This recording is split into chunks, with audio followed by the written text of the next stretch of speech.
सीधा पॉइंट पे आते हैं। इतनी सारी वीडियोस देखने के बाद भी आप पैसे क्यों नहीं कमा पा रहे? क्योंकि ऑनलाइन बिजनेस स्पेस में इतना ज्यादा कंफ्यूजन है कि लोग बिजनेस स्टार्ट करने से पहले ही बर्नआउट हो जाते हैं। कोई बोलता है Amazon FBA करो, कोई बोलता है टीम हायर करो, कोई बोलता है एजेंसी खोल लो, कोई बोलता है SaaS बिल्ड करो। पर रियलिटी में अभी तक आपने एक भी रुपए ऑनलाइन नहीं कमाए, सिर्फ रॉन्ग एडवाइस की वजह से। तो आज हम किसी बकवास स्कीम की बात नहीं करेंगे। मैं आपको सीधा 7 स्टेप्स बताऊंगा कि कैसे एक बिगनर 0 से 1% बिजनेस बिल्ड कर सकता है जो 50-60 हजार रुपए महीना तो इजीली कमा ले। इसके लिए एम्प्लॉयज नहीं चाहिए, ऑफिस नहीं चाहिए, फंडिंग नहीं चाहिए, कॉम्प्लेक्स सिस्टम्स नहीं चाहिए, बस आपका लैपटॉप और सही strategy. Hi, I am Sparsh and मैंने भी अपनी entrepreneurship journey as a 1% business ही स्टार्ट करी थी। इसलिए मैं ये जानता हूँ कि स्टार्टिंग में सबसे इंपॉर्टेंट होती है क्लैरिटी, और आज मैं आपको वही देने की कोशिश करूंगा। 7 स्टेप्स में डिवाइडेड है ये वीडियो। मेक श्योर आप हर पार्ट को अच्छे से समझो and keep taking notes. Let's dive in, पर उससे पहले सब्सक्राइब कर लेना इफ यू न्यू हियर। सबसे पहला स्टेप, गलत बिजनेस मॉडल मत चूज करो। चलो एक ऑनेस्ट बात से स्टार्ट करते हैं। आप पहली बार ऑनलाइन बिजनेस करने का प्लान कर रहे हो और अगर आप सोच रहे हो कि मैं तो SaaS बिल्ड करूंगा, तो रुको एक सेकंड। SaaS मतलब software as a service, like Adobe, Microsoft Office, Shopify। ये SaaS एक $10 मिलियन बिजनेस गेम है। इसमें डेवलपर्स चाहिए, डिजाइन चाहिए, इंफ्रास्ट्रक्चर चाहिए, कस्टमर सपोर्ट चाहिए और सबसे इंपॉर्टेंट मंथ्स, कभी कभी तो सालों चाहिए। या फिर अगर आप सोच रहे हो कि मैं Amazon पे ब्रांड बिल्ड करूंगा, supply chain, logistics, inventory, marketing budget, तो वही बात फिर से। ये सारे बिजनेस मॉडल्स अच्छे हैं, पर for the right person at the right time. आप सीधा एक मैराथन नहीं दौड़ सकते अगर आप कभी 5 किलोमीटर भी नहीं दौड़े। और ये कोई इंसल्ट नहीं है, ये रियलिटी है। और जो लोग इस रियलिटी को इग्नोर कर देते हैं, वो 2 महीने में ही बर्नआउट होके सब क्विट कर देते हैं। मैं ये कई बार देख चुका हूं। तो पहला रूल सिंपल है, as a solo founder focused रहो। स्केल बाद में करेंगे, पहले एक चीज क्रैक करो। अब ये एक चीज को चूज करने का फ्रेमवर्क क्या है? 3 सिंपल क्वेश्चंस पूछो खुद से। क्या ये मैं अकेले कर सकता हूँ बिना किसी को हायर करे? क्या ये मॉडल पहले 90 दिन में एक सेल जनरेट कर सकता है? क्या इसमें मेरी कोई एग्जिस्टिंग स्किल या नॉलेज यूज हो रही है? अगर इन तीनों का जवाब हाँ है, तो फिर ये मॉडल आपके लिए है। अगर इनमें से एक का आंसर भी नो है, तो फिर ये मॉडल आपके लिए नहीं है। अब आई होप सही मॉडल चूज करने का फ्रेमवर्क तो समझ गए हो, पर बिगनर्स के लिए कौन सा मॉडल सही है वो स्टेप 2 में आपको पता लग जाएगा विद नंबर्स। सो पार्ट 2, अगर आप एज अ बिगनर स्टार्ट कर रहे हो फ्रॉम 0, तो कौन सा मॉडल सही है आपके लिए? 2 वर्ड्स, प्रोडक्टाइज योरसेल्फ। मतलब अपनी स्किल को एक पर आवर सर्विस की तरह मत बेचो, उसे एक पैकेज सोल्यूशन में कन्वर्ट करो। डिफरेंस समझो दोनों में। सर्विस का मतलब है आपने 10 घंटे काम किया, उसके लिए 3000 रुपए ले लिए, एक क्लाइंट के लिए एक बार। प्रोडक्टाइज करने का मतलब है आपने अपने 40 घंटे लगा के एक कोर्स रिकॉर्ड कर लिया और फिर उसे 300 रुपए में बेचना स्टार्ट किया। 200 लोगों ने अगर उसे खरीद लिया तो 60,000 रुपए बन गए और आगे भी लोग उसे खरीद सकते हैं। यही करना है आपको। सेम स्किल है पर कंप्लीटली अलग स्किल मिलेगा। एक और एग्जांपल लेते हैं जिससे और बेटर समझोगे। सर्विस होगी, मान लो कि आपने एक लोगो डिजाइन किया फॉर अ क्लाइंट, उससे 5000 रुपए ले लिए उस डिजाइन के लिए, पर फिर नेक्स्ट क्लाइंट के लिए आपने फिर से स्क्रैच से स्टार्ट करा। बट इसी स्किल को अगर आप प्रोडक्टाइज कर लो, आपने एक डिजाइन बनाने की जगह 100 लोगोस के टेम्पलेट्स बना दिए और गमरोड जैसी वेबसाइट पे अपलोड कर दिए वो टेम्पलेट्स, और हर टेम्पलेट आपने 500 रुपए में बेचा। अब ये टेम्पलेट्स आपके सोते वक्त भी बिकेंगे। ये वर्किंग इन बिजनेस और वर्किंग ऑन बिजनेस का फर्क है। सर्विस में आप हमेशा बिजनेस में काम करते रहते हो। प्रोडक्टाइज बिजनेस में आप बिजनेस पे काम करते हो एक बार, फिर वो एसेट आपके लिए काम करता है। लेकिन एक बहुत इंपॉर्टेंट बात यहाँ पे, ये बात बहुत लोग मिस भी कर देते हैं। प्रोडक्ट बनाना काफी नहीं है, वो प्रोडक्ट किसको बेचोगे वो पता लगाना भी इक्वली इंपॉर्टेंट है। इसके लिए आपको क्या चाहिए? Obviously ICP, ideal customer profile. कौन है वो इंसान जिसको आपका प्रोडक्ट कोई सोल्यूशन प्रोवाइड कर रहा है? कहाँ रहता है, क्या करता है, क्या पढ़ता है, क्या स्क्रॉल करता है, उसकी एग्जैक्ट फ्रस्ट्रेशन क्या है? ये क्लैरिटी नहीं हुई अगर आपको, तो आप प्रोडक्ट तो बना लोगे पर उसे कोई खरीदेगा नहीं। और ये हमें स्टेप 3 पे ले जाता है। स्टेप 3 वो चीज है जिसे मोस्ट बिगनर्स बोरिंग कहते हैं, लेकिन यही स्टेप स्किप करना सबसे बड़ा रीजन है कि लोग महीनों काम करने के बाद भी 0 रुपीस पे अटके रहते हैं। तो स्टेप 3 है नीश डाउन करो। एक क्विक एक्सरसाइज करते हैं। यहाँ पे मैं आपको 2 पोजीशनिंग सुनाता हूँ सेम चीज की, आप बताना कौन सा बेटर है। वर्जन ए, मैं एक फिटनेस कोच हूं, या वर्जन बी, मैं 30+ बिजी इंडियन डैड्स को 90 डेज में बेली फैट लूज करने में हेल्प करता हूं बिना वीकेंड पार्टी छोड़े। खुद सोचो, अगर आप 35 साल के वर्किंग इंडियन डैड हो जिसका बेली फैट का प्रॉब्लम है, आप कौन से कोच को चूज करोगे? वर्जन बी, ऑब्वियसली, क्योंकि वो आपको पर्सनली एड्रेस कर रहा है, वो आपकी एग्जैक्ट प्रॉब्लम जानता है, वो आपका एग्जैक्ट फियर भी जानता है, लाइफस्टाइल कॉम्प्रोमाइज नहीं करना, एंड वो एक स्पेसिफिक रिजल्ट भी दे रहा है एक टाइम स्पैन में। 90 डेज में बेली फैट। स्पेसिफिक होने का मतलब है ट्रस्ट, एंड ट्रस्ट का मतलब है सेल्स। एक पॉपुलर सेइंग है, riches are in niches, fortune is in sub niches. लेकिन लोग नीश डाउन नहीं करते। क्यों?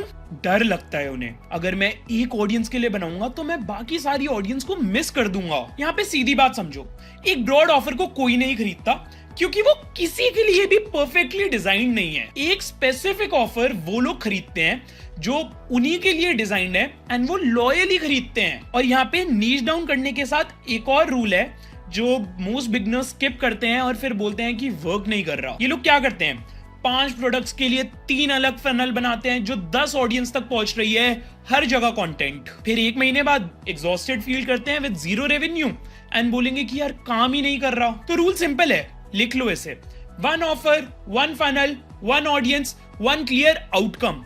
Simplicity scales, complexity fails. इसी नोट पे अब आता है स्टेप 4, और यहाँ पे मैं आपको एक कॉन्सेप्ट दूंगा जो ये डिसाइड करेगा कि आप हर बार अपने टाइम के बदले पैसे लोगे या फिर आप एक बार काम करके बार बार पैसे कमाओगे। एंड यही डिस्टिंक्शन है रिच माइंडसेट में एंड ब्रोक माइंडसेट में। पार्ट 4, एसेट बिल्ड करो, सिर्फ स्किल नहीं but wait.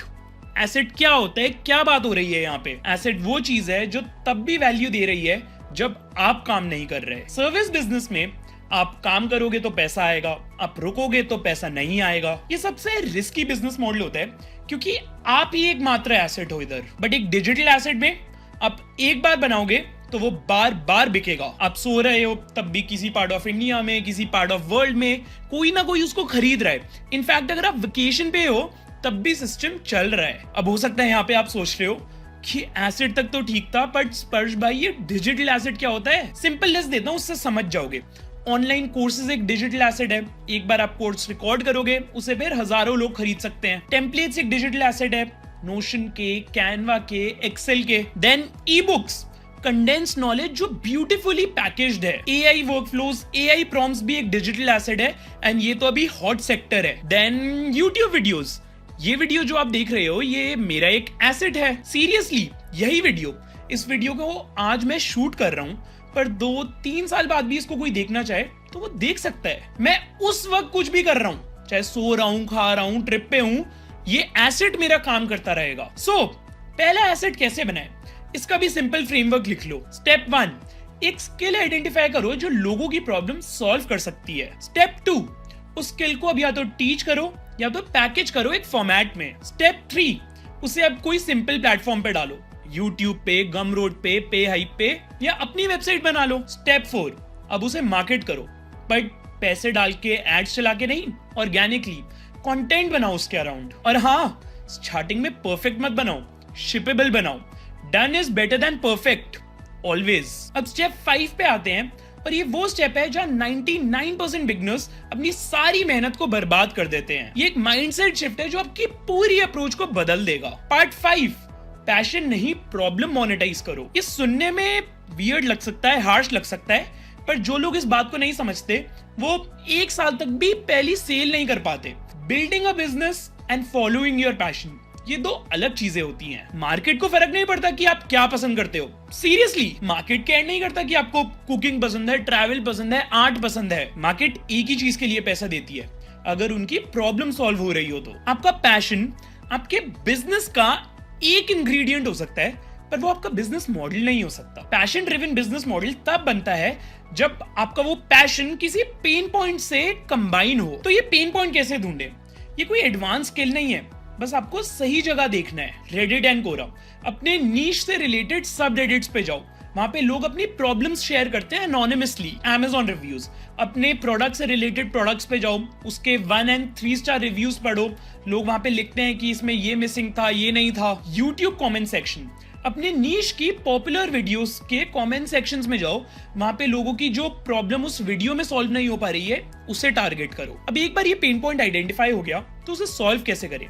The irresistible offer formula से। एक ऑफर इररेसिस्टिबल तब होता है जब ये 3 चीजें हों उसमें: exact pain, clear solution and minimising efforts. For example, मैं वर्किंग मॉम्स को मील प्रेप सिस्टम्स दूंगा जो उन्हें वीक भर की हेल्दी कुकिंग की टेंशन से फ्री करे, बिना जिम मेंबरशिप या एक्सपेंसिव इंग्रेडिएंट्स के। तो आई होप इस एग्जांपल से द इररेसिस्टिबल ऑफर फॉर्मूला को समझ गए हो।